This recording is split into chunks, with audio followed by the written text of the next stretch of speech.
Vamos lá, gente. Segundo vídeo, então, das respostas do fórum. Vamos lá, vamos continuar aqui. Muito legal a participação de vocês, é bem importante, tá? Fazer esse plantãozinho de dúvida aqui. Aí depois a gente amanhã já conversa um pouco sobre o que eu vou pedir para vocês na prova, tá? Mas fiquem bem tranquilos. Então vamos lá, Anelice. Não, vamos lá que tem uma pergunta que eu pulei da Nádia. Nádia, a pergunta que eu pulei sua, minha querida, vamos lá. No caso das vias respiratórias, o muco, para quem tem sinusite e rinite, também pode acabar virando a proteção nociva ao corpo? Sim. Toda vez que você tem processos inflamatórios, sinusite, rinite, terminação ite, processo inflamatório. Toda vez que há processo inflamatório, esses tecidos estão combatendo esse processo com a criação de muco. Por isso se tomam medicamentos para expectorar, derreter, desintegrar este muco para não acumular em excesso. Tá legal? São os chamados expectorantes, né? Muito bem. Pergunta da Anelice. Vamos lá, Anelice. Professor, os hormônios sexuais influenciam no desenvolvimento da laringe? Quando as alterações ocorrem na puberdade? Nunca ouvi falar disso. Nunca ouvi falar disso de verdade. Não estou dizendo que isso não é uma verdade. Posso dizer que eu tenho dúvida no que você está me perguntando. Os hormônios sexuais, eu vou falar o meu conhecimento de hormônio sexual e a proposta dos hormônios sexuais. Os hormônios sexuais, eles estão diretamente ligados à nossa entrada na puberdade, tá? Que eles fazem aquela revolução hormonal no nosso sangue para maturar o aparelho reprodutor, órgãos internos e estruturas externas, que a gente chama de caracteres sexuais primários, os internos, e os secundários, as transformações do corpo que a gente consegue enxergar. Então os hormônios promovem uma série de mudanças estruturais no corpo. Agora, com relação ao desenvolvimento da laringe, de verdade, eu nunca ouvi falar sobre isso. Tá legal?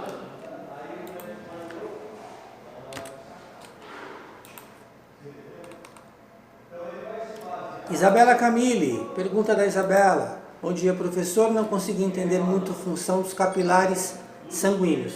Tá legal, Isabela, vamos falar. Vamos falar dos capilares sanguíneos, vou mostrar aqui para vocês num desenho, um outro desenho que eu vou abrir aqui, tá? Capilar sanguíneo. Vamos lá.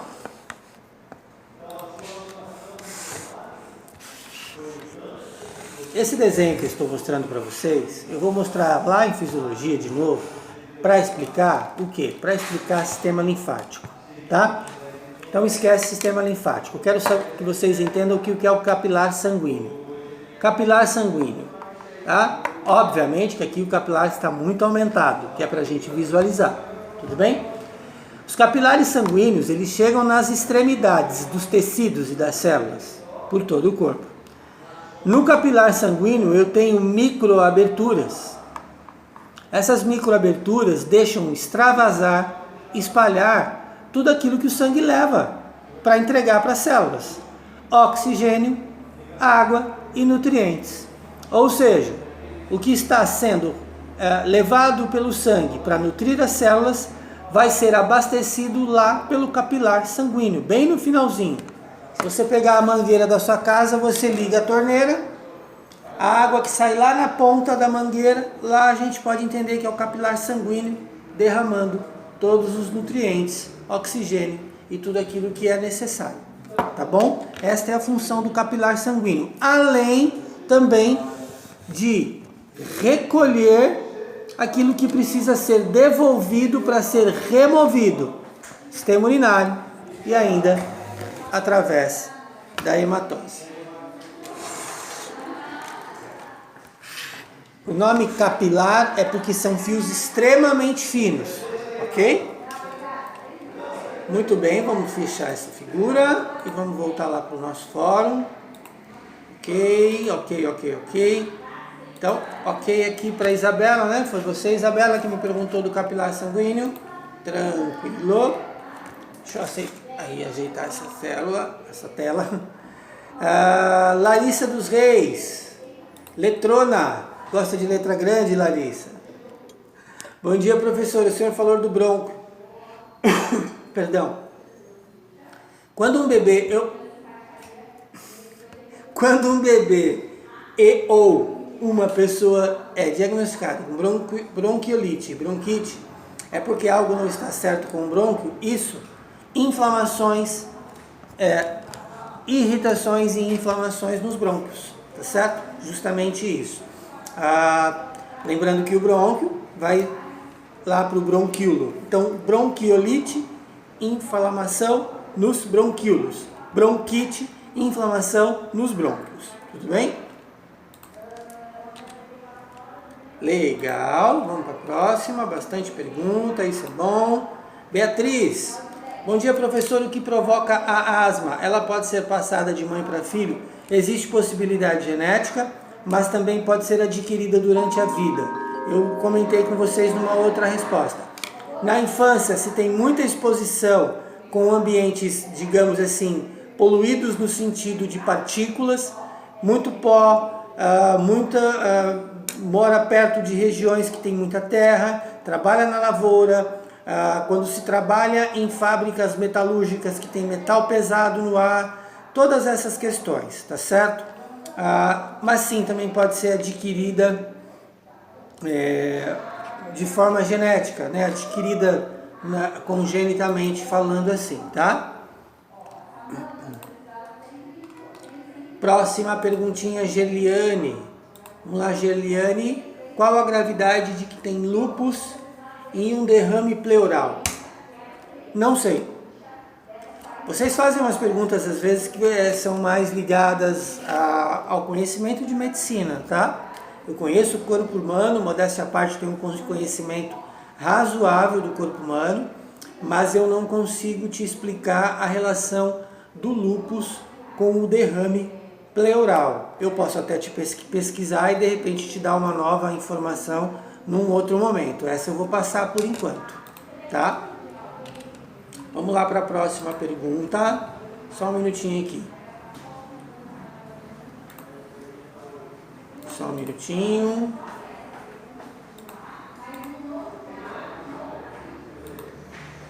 Vamos ver o que eu conheço sobre o que você me perguntou, tá?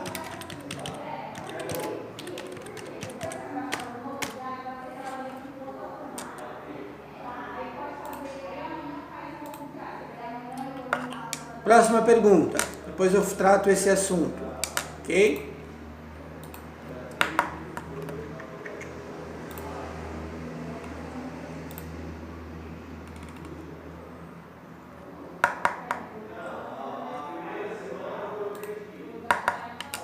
Como funciona a metástase na corrente sanguínea? A metástase é o seguinte, quem me perguntou o nome, Ingrid. O câncer é adoecimento de células, tá? A célula entra num processo de adoecimento. Para que haja um ataque a este adoecimento, a célula se divide. Essa divisão celular é o grande problema do câncer, porque células se multiplicam. Quando você tem uma célula adoecida se multiplicando, ela aumenta a possibilidade de novas células adoecidas. O que é a metástase? Se você tem um câncer no fígado, essa célula se dividiu, gerou outras células, e essas células saíram do fígado e transitaram pela corrente sanguínea por qualquer outra região do corpo. E ali se instala numa nova região, se multiplica ali e consome o tecido dali também.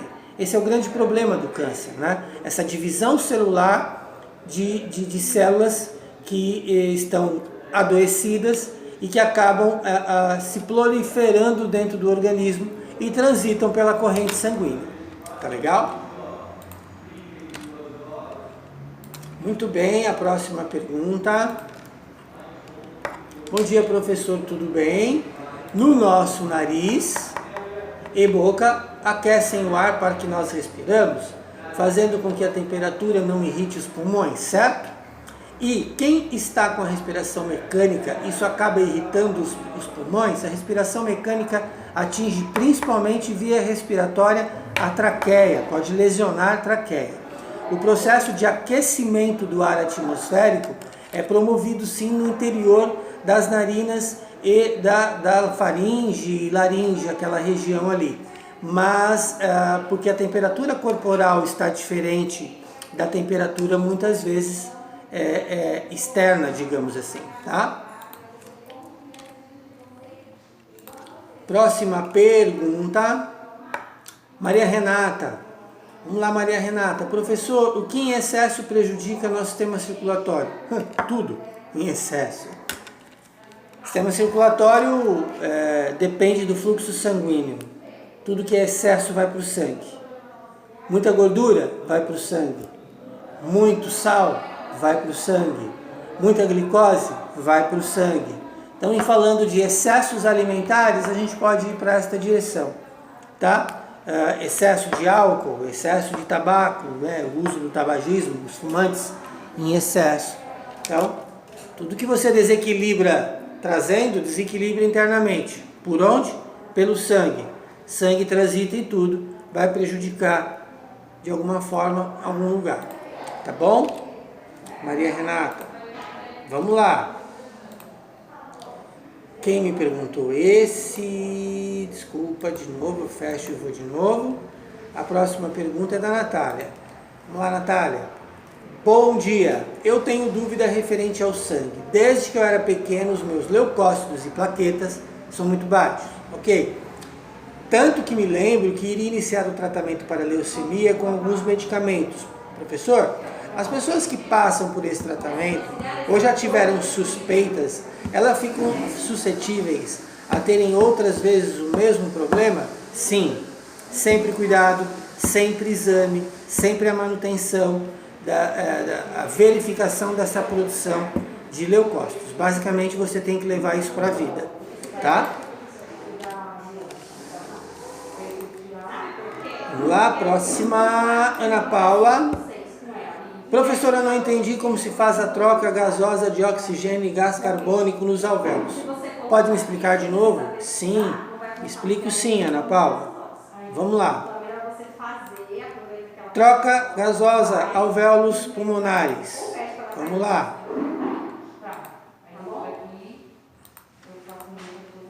Muito bem. Figuras já vistas por vocês, ok?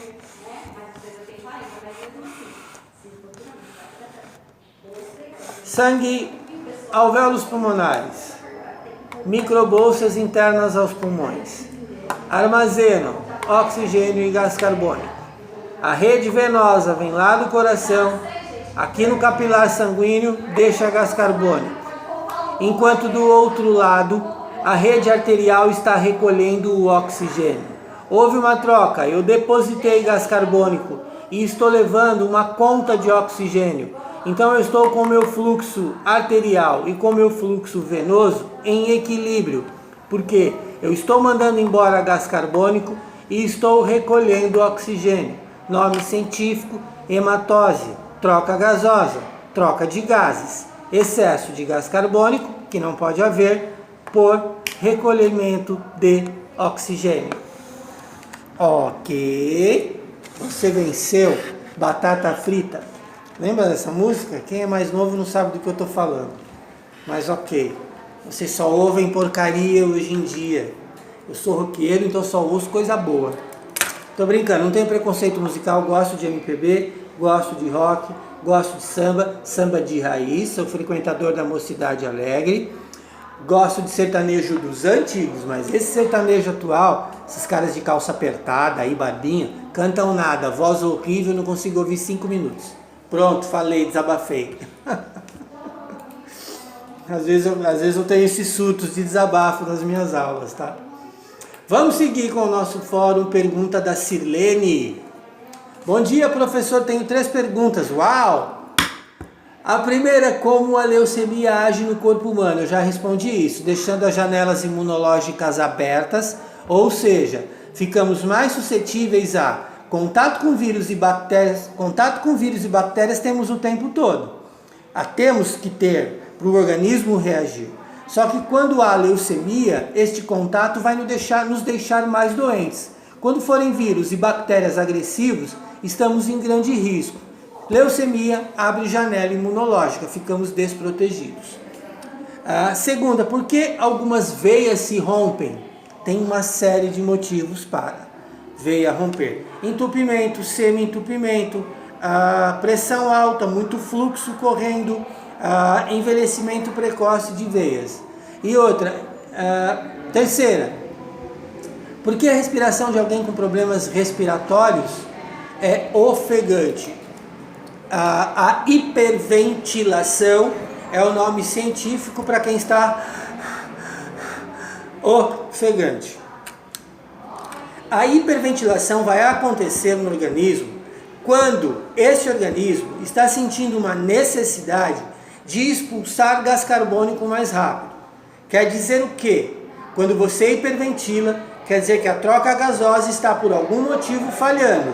Isso quer dizer que oxigênio, que tem que estar em maior número e volume, está perdendo a luta para o gás carbônico, que passou e não pode. O corpo então acelera o movimento respiratório para ver se expulsa a maior parte desse gás carbônico. Tem problema aí. Ok, Silene? Muito bem, Silene. Oi, Delma. Tudo bem, querida? Próxima pergunta. Estou dando aula aqui. Geliane, tu tá me perguntando. Vamos lá, professor, o que causa arritmia cardíaca? Eu vou ter que fazer medicina para dar aula para vocês. Tô brincando. Arritmia cardíaca. N motivos. O que é arritmia cardíaca? Uma arritmia cardíaca é uma quebra no ritmo das ações de sístoles e diástoles. Uma quebra no ritmo da frequência cardíaca normal. As arritmias têm uma tendência a acelera e volta. Acelera e volta. Questões de transmissão de impulsos para o músculo cardíaco. Questão de veias que possam estar em um processo isquêmico. São os dois principais motivos da arritmia cardíaca. Tá? A PA alterada, pode haver uma arritmia cardíaca, principalmente a PA alterada para cima, para o alto. Tudo bem? Tá indo embora? Acabou? Deus te abençoe, manda notícia, não some não, tá? E sucesso. Obrigadão. Obrigado, tchau. Vai com Deus. Amém, fica com ele. Amém. E a pergunta da Renata, parece que é a última pergunta aqui do dia. Bom dia, professor, eu tenho duas perguntas. Quando o nível de leucócito está baixo, ficamos com o sistema imunológico enfraquecido? Sim, acho que já falei umas 2 vezes a respeito. E em quantidades muito altas prejudica o organismo? É normal apresentar leucócitos no exame de urina? Não. Não podemos perder leucócitos na urina, isso não é normal. Se a gente está perdendo leucócitos na urina, quem está falhando é o sistema linfático. Vaso linfático recolhe leucócitos do meio interno, a gente vai falar isso lá na frente, tá? Leucócitos em grande atividade no organismo podem causar desequilíbrios ligados à temperatura corporal. Não pode haver essa subida excessiva, tá certo? E desequilibrar até a flora sanguínea. Então tem que ter a medida certinha ali, ok? Resposta deste fórum da Renata. Ok, Renata? E pelo que eu vi aqui, a pergunta da Renata foi a última, deixa eu ver. Por enquanto não sobrou ninguém. Mais um vídeo, fechamos a aula de hoje. Passem muito bem, aproveitem esses vídeos para estudar. Essas respostas do fórum esclarecem muita coisa. Eu agradeço a vocês. Amanhã, sistema digestório. Se entrar a pergunta, eu respondo lá depois. Beijo!